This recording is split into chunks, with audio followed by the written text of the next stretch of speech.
Anja. Hi, this is Destina. Annika's Unplugged. Here we are. Yeah, here we are. The reason why I'm wearing a black jacket, my glasses, Oh, why? because I want to talk finance. Okay, I swear this wasn't planned. I didn't know that's why you wore it. I just wanted to wear Dad's jacket today. Okay, when I say finance, it's the fact that my relationship with money and Okay. how did this all influence Me? you as well. Exactly. Okay.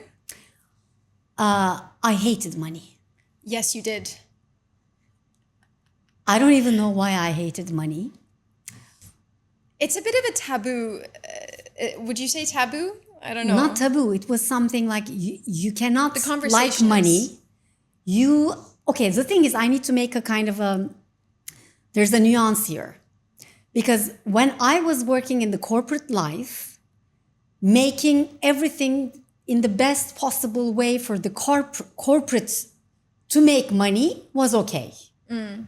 But taking the money, making my own money or doing my own finances for my own benefit was a no. I wouldn't even think about it. So my relationship with money was money can be given, money can be raised for others. I can do everything for the benefit of all the corporates or the whoever is outside me. But when it comes to making my own money or growing my own finances or requesting a money for the services I give was no way Did acceptable. it feel selfish It felt or spoiled in any way? it felt spoiled, selfish, rude, arrogant, very how do you say açgözlü? Greedy. Greedy, yes. Greedy, like a sin, like one of the 7 deadly sins. Everything is money has to do with a sin kind of a Yeah. thing. Like, so I should give but not take. Yeah. It was horrible. And then I think about it. How did it all start? Because in my family as well, I never heard someone saying, oh, I love money. Or, for example, giving up on our finances was a good thing to be done. Like, I never saw someone fighting for making, for example, for an increase in their salaries. So as long as the company gave me a raise, I was fine. But if they didn't give me, I don't think that I would have even questioned. Yeah. You know how hearing this and knowing me, I mean, growing up as my child, how did this impact you? I think I think what I'm going to say is going to sound spoiled for the first part, and I don't mean it to come from a spoiled part, but more from an awareness is what I'm trying to say. I think for a long time, I mean, I'd say I'm very, very privileged that money wasn't quite a concerning topic in the household for a while. And so it was never on the forefront of my mind. And I find that it's a huge privilege and a huge gift. And so that is something I really do appreciate. That's one. You and Which is your honest. appreciations. But it's true. okay. It's true. Okay, yeah. It is true. And number two, I very much remember being scared of money. That's the word that would come from me. Like, I was so scared of money. To me, it was like, probably because of you, I don't know. It was just this thing that like, oh my God, I don't know. It's so rude, or it's this thing that is so selfish to want. And I don't know why when I think it just became this materialistic equation in my head that I didn't want to be a part of. And I really didn't like it. And then I started fearing money. And then I think when, I don't know, you guys are so giving. I guess at first it just really, when I started earning my money, and when I first started earning my money, which was young and from dance, it was an interesting one because I was like, whoa, what is happening here, and what do I do with this? One, I had no idea what to do with it. And And we didn't tell you nothing about it as well. and all I wanted to do was kind of save it so that I could use it to help in the future with other stuff. And kind of later on in like work life, I think also it started becoming this thing which was so strange. Like I'm doing my work and the money that I would get for my work, for example, or whatever it might be, I was so weird to like ask for it or to like send my invoice in or whatnot, because I was like, no, like I can just do it or For whatever. free. Yeah, like which is so weird, I guess. It is weird because I mean, there's nothing in life comes for free, apart from hugging, loving, the sky, the there's stars.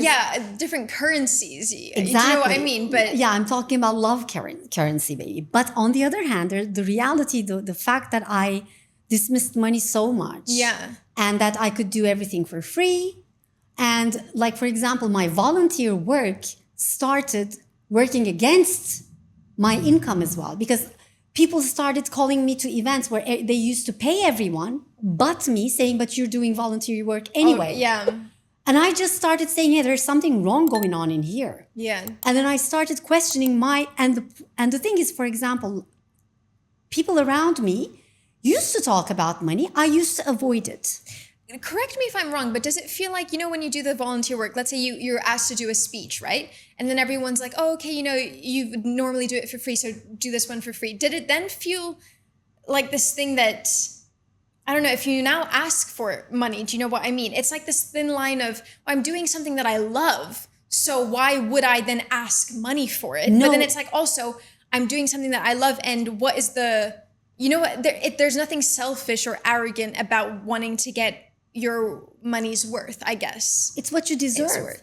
The thing is, it didn't start like that. At first, I was literally volunteering, and because I love it so much, I was doing it. But then things started like I have to pay logistics from my pocket. And everybody else there is getting paid for traveling, for the hotel, let's say. I don't ask or get these. And on top of that, people are being paid, for example, for the job they're delivering. Yeah. I'm not getting that either. So what happened That's not was like fair. I was taking the money from my household. You know what I mean? Like from you, actually, from what this income will benefit my family. Yet I'm on the negative, working against my family income. So that started making me feel like I don't want to do any volunteer work. Like it had a heaviness on my heart. I said, this is not volunteer work. Yeah. Volunteer work is something else. The social work that you're doing is everybody's volunteering there. I'm just also thinking in the house, we didn't really speak much about maybe the importance of, I don't know how to explain it. Like you and me didn't really have much conversation about investments, for example, or like self-preservation. Because I didn't know. Well, yeah, I know. But what I'm trying to say is like, your mom, for example, is a banker. Oh my God, my mom and finances. And finances. She's the guru. And my brother, for example, they have dad. Yeah, they all have a different relationship with money than I think you and me ever did. And I don't know why I never got influenced by them, but more so with you. And now in the last few years, when you have so openly been like, no, I love money, or that you're like, Destina, I am openly, I want to earn this much or whatnot, and I'm working hard to get this. I'm like, whoa, maybe I can be a bit more like trying to get what I receiving part. Maybe be more open to receiving. And I just am like, why was I so scared of receiving money? The thing is, you know how everything started? It's so weird. I was injured. We're in Bodrum, and we have a wonderful physiotherapist, masseuse, Melike. Oh, right. She came and she's giving me a massage. I'm in pain. And just out of the blue, we used to chat as well. And then Melike says, you know what, Yonca abla, I love money so much. And I'm just like, suddenly I wake up. And I'm like, how can she say it like this? Like I'm embarrassed because she's bringing up the money topic with love. Like I love bees. Okay, yeah. I never ever said I love money in my life. Yeah. And out loud. Yeah. I didn't even think about it in my little own corner. Or when I openly stated I hate money, I don't like money, I find money very materialistic and this and that. Yeah. So, and then she goes on, and I'm just like having my heartbeat going up. And then she says, you know how much I love money. Money is a great thing. Now I'm just giving you this therapy. You will pay me, and then we will go and have a great time with my friends, thanks to money that I'm making now. And I'm just like, I said, whoa, whoa, whoa, whoa, whoa, Melike, you're talking about money with such love. She said, why wouldn't I? I say it's like a lot of gratitude. Yeah. Yeah, she's talking like in the most purest, innocent, and realistic way about her relationship with money.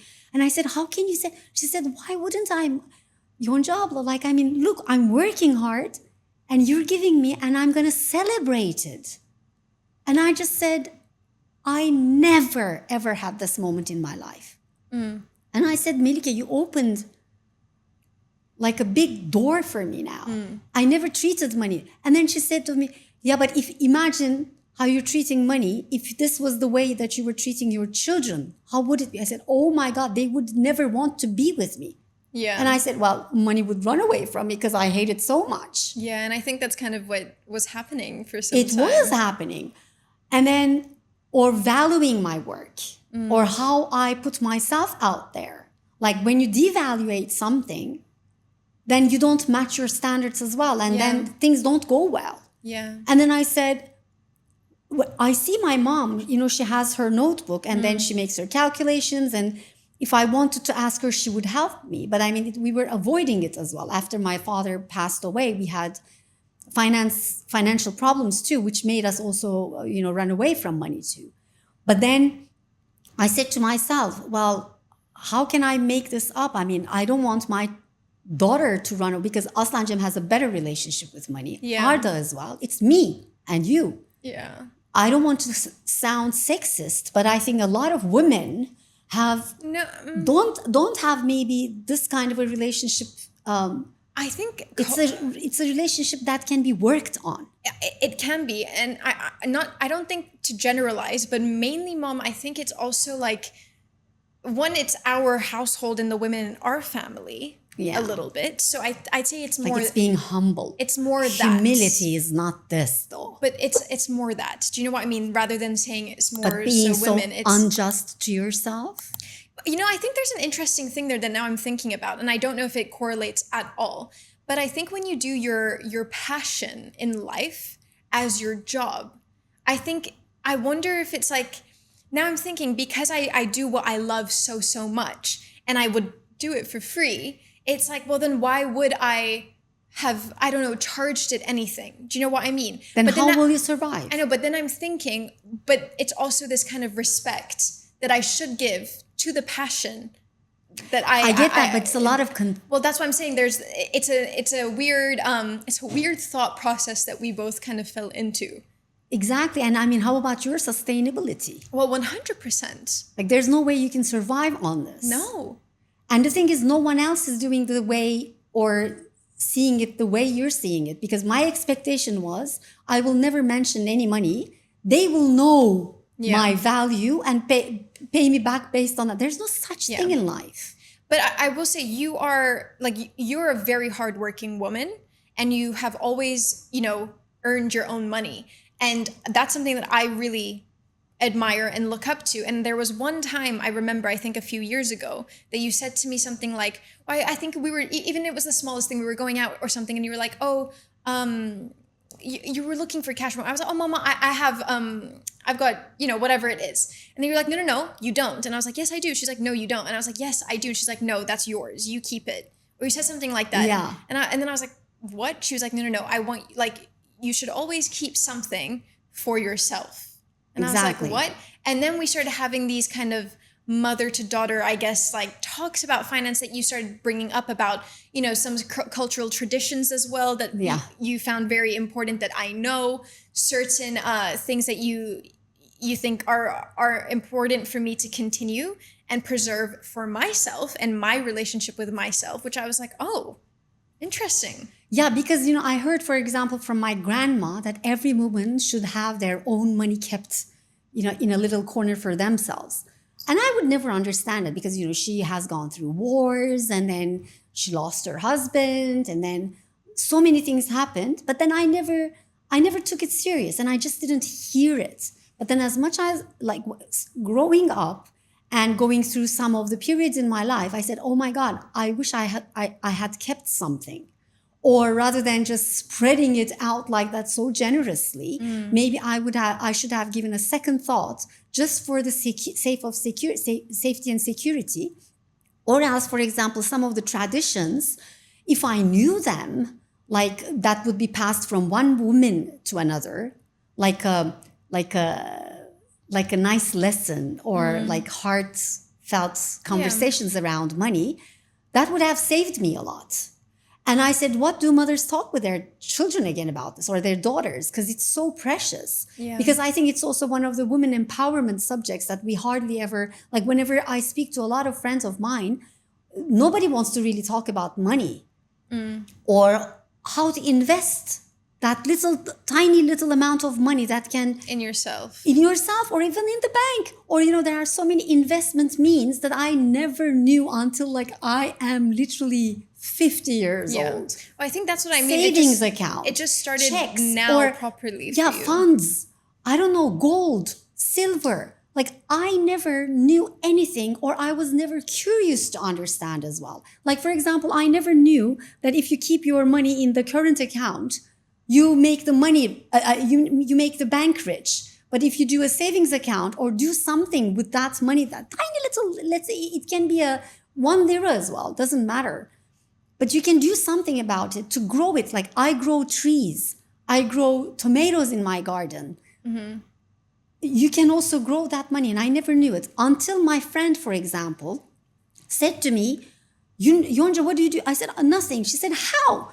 And then, she loves money and she knows how to invest in money as well. She's a financial advisor. Yes. When she told me a couple of things, I said, oh my God, I never knew that. Yeah. I think we should invite her as well. I would love to invite her. And it just really helps to, I think about this in school, for example. Obviously we learned, I did in like business class and econ class, we definitely had, ways to understand just little things. Yeah. Whether it be profit, whether it be, budgeting, all of that stuff. But it's different when you start applying it and when you start getting into the real world. And now, the economy in this world is messed up. There's a whole bunch of other stuff that go into this. But when she gave this little class, I was like, oh my God, what a nice and fun way to get me excited about how I can protect my money, or how I can budget better to suit my needs and my wants. Or learn. It was just very little easy different tips that she was giving that I hadn't maybe thought about ever. And I was like, oh my God, all my friends need to know this. Exactly. Like, it was just that like was the reaction. You were just thing. like, all my friends need that.